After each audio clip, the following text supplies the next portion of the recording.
Welcome back to the Ancient Enemies podcast. You're here with myself, Ben, and Jer. What's up? As you can tell, we are not in our normal setup. We got caught off guard here on vacation with the FAQ drop. Yeah, what is going on here? We weren't prepared.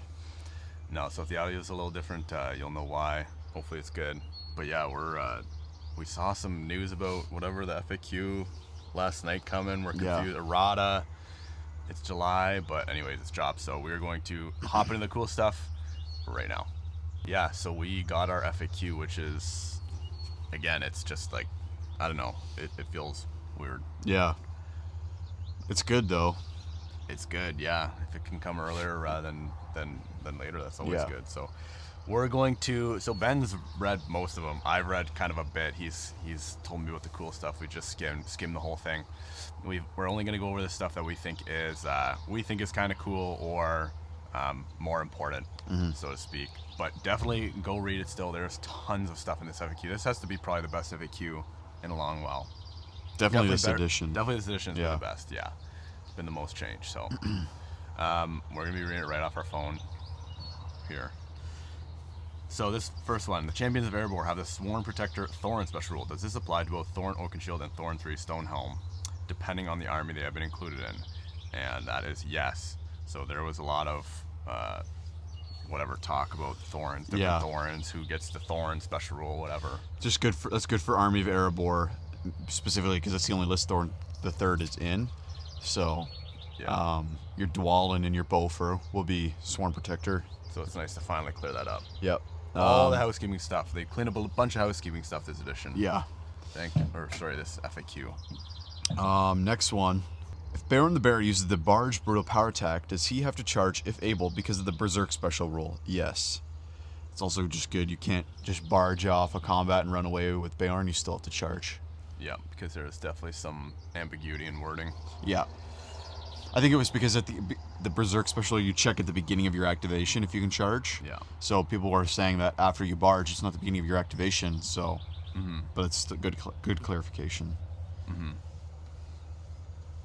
Page 64.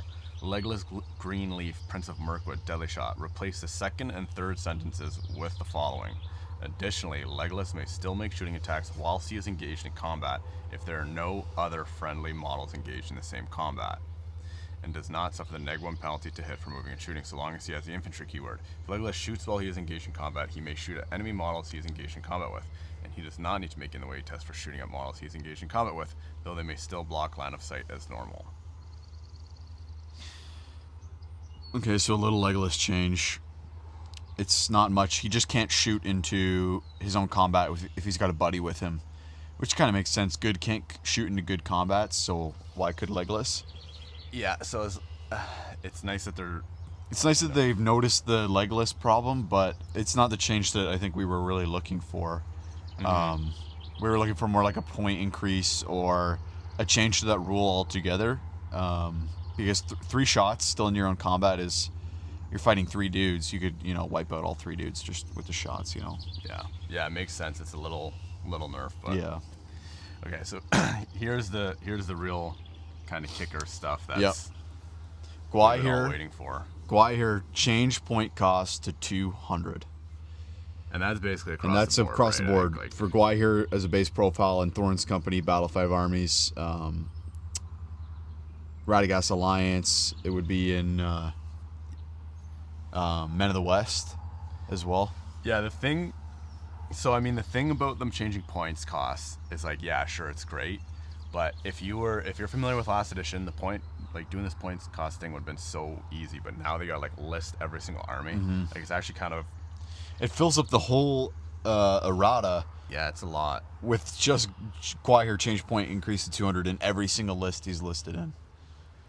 Yeah, but that is what it is. You know what?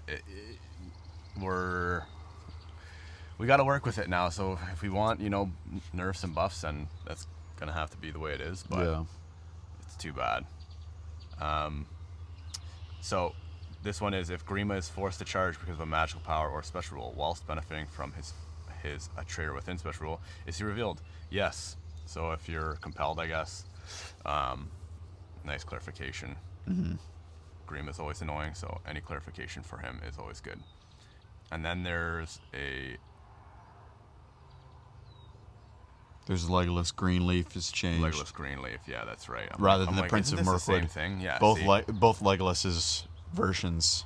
Because that's part of the errata section. That's Yeah. not the FAQ. It's not answering the question. It's just errating the rules and whatever. Saruman.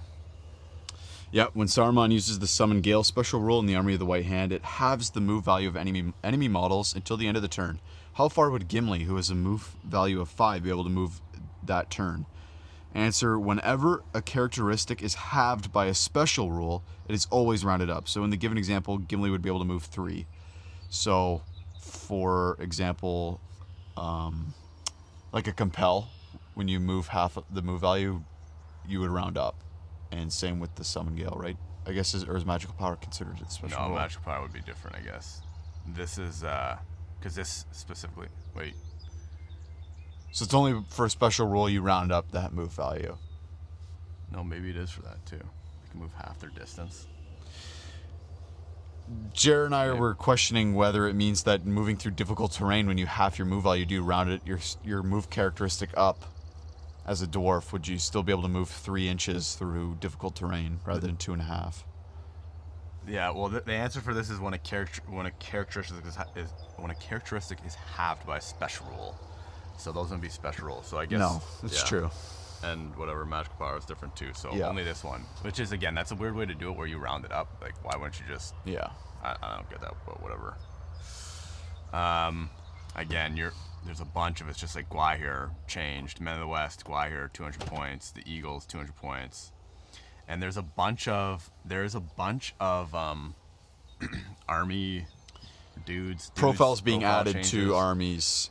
Yeah. And every or war gear added to one model. Different options. Yeah. Soul Tribesmen, Wildmen of Dunland. Yeah. They get banner with the new blister pack that's coming out, they get the banner and Warhorn. So now you can take them Yeah. with your Wildmen. So again, go read it because there's a lot of information in here. Yeah. It's not really a podcast type. Go over all that.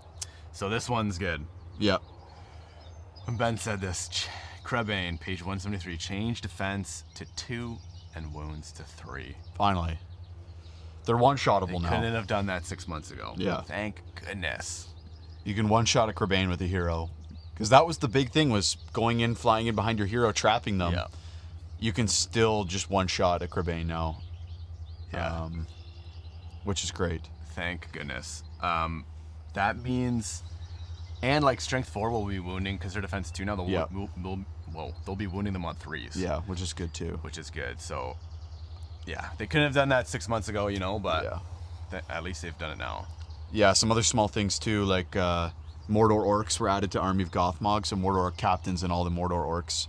But more importantly, Prince Imrahil got a point reduction to 140 from 160, so a 20 point reduction is pretty good for Imrahil. Jared likes a Prince Imrahil. I love Princess Imrahil. Fiefdoms was also kind of people.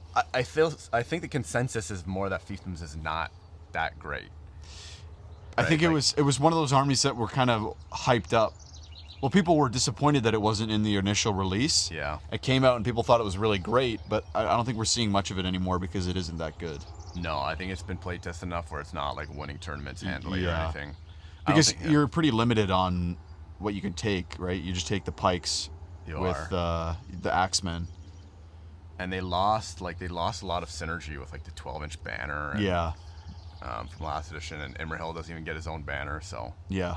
But hopefully, now with he was 160, I believe, before, so. Yeah, so 20 points more. 20 point, a couple extra guys, a couple more pikes. Or you could take a banner for Imrahil. Yeah. With Black Reveal Archer. Points reductions for these, I would love to keep seeing that. Just keep bringing these. Yeah, sorry. Go ahead. I was just like keep bringing the armies that aren't seeing play. Yeah. Keep reducing points. That's like the easiest way to buff them. Mm-hmm. Just reduce their points. Yeah.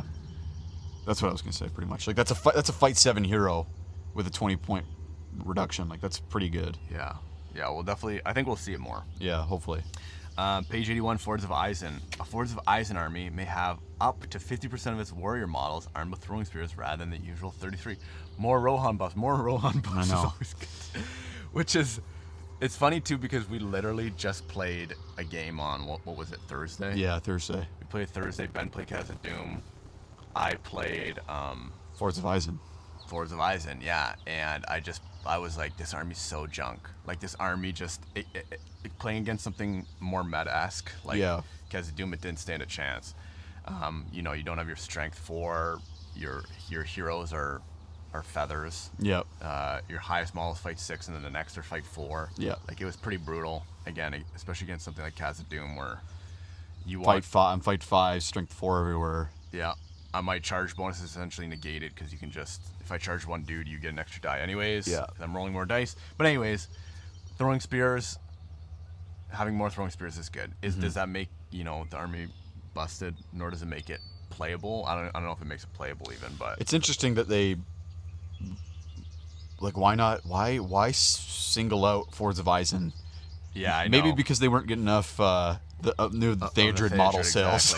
Exactly. He wasn't selling enough, so they had to up his points or up his army value. Exactly. So I don't know. So, do wings, weapons, banners, and other war gear count as a part of a model for the purposes of determining an in-the-way test? No, just as those same elements do not count for the purposes of line of sight, they do not count when determining if an in-the-way test is required. So happy they cleared that up. Yeah, that was a good clarification, because it was going around that, you know, war gear was causing in-the-ways. Yeah. And then, you know, a single spear is... It just makes sense. You can't draw a line of sight to it. It shouldn't block a shot. Almost all these rules, again, like, people know the way that they should be played, but there's definitely not enough clarification in the language that makes it so, and that's why, you know, people view it both ways, and I think, you know, both those views are valid most of the time. Yeah. Just cleared up, and they cleared it up. Thank goodness. Can a model under the effects of the paralyzed magical power pass on a banner when they are slain? Answer: yes. Think of it as a friendly model reaching down to snatch up the banner to keep it aloft, rather than the paralyzed model passing it along. Nothing crazy. Yeah. I just really don't like paralyzed. Make paralyzed worse is always better. Yeah. Nothing crazy. I just like that they, you know, included something about paralyzed. Yeah. Okay, and hurl. Change the first sentence in bullet point 4 to: the hurled model suffers 2 strength 6 hits. If it's a cavalry model, then both the rider and the mount will suffer these hits. And if it was a cavalry model, then it is also knocked flying unless either the rider and or the mount have a strength 6 or higher. So this is for the fell beasts. Yeah, fell beast stuff. Thank goodness. Yeah. More clarification, because you're getting different viewpoints there. But that's it. No, sorry, that's not it. No, that is it. That's it. Yeah, that's all the important changes. There's obviously some boilerplate stuff, you know, clarification about scoring hero mounts and points for scoring victory points. Yeah. There's a bunch. There's a bunch. There's a lot of bunch stuff. There's a lot of changes. But again, we're not trying to have a hour-long episode right now. Yeah, just talking about nonsense. Yeah, just reading stuff off. So go read it. Hopefully those were the highlights. Those are kind of the highlights for us too, even if maybe there's a couple more important things in there. But yeah, let us know what you think down below. Some things that we're missing. Yeah, what are we missing? Dragons. Dragons still. Dragons are still. They had some clarification on breathe fire and fly. Like cavalry models or something. But it's not the change that there weren't any changes. It was just FAQs, no erratas to dragons. But yeah, a lot of the stuff that we wanted to hit got hit. Like Man of the West got hit with Gwaihir and Legolas. But Legolas, yeah, not as much. Krebin got hit. Hurl didn't really get a hit. Oh, because it's still a sniper. Did we talk about the Mumak? Oh no, Usurpers of Edoras cannot take a War Mumak of Harad and Haradrim warriors, but only in the Howdah. So you'll just have a Mumak with a Howdah full of Haradrim warriors. Yeah. What like? So it's I don't know. There's some crazy stuff going on. So they nerfed Krebane, but then they give you the Mumak, as well as now they can take Banner and Banners and Warhorns.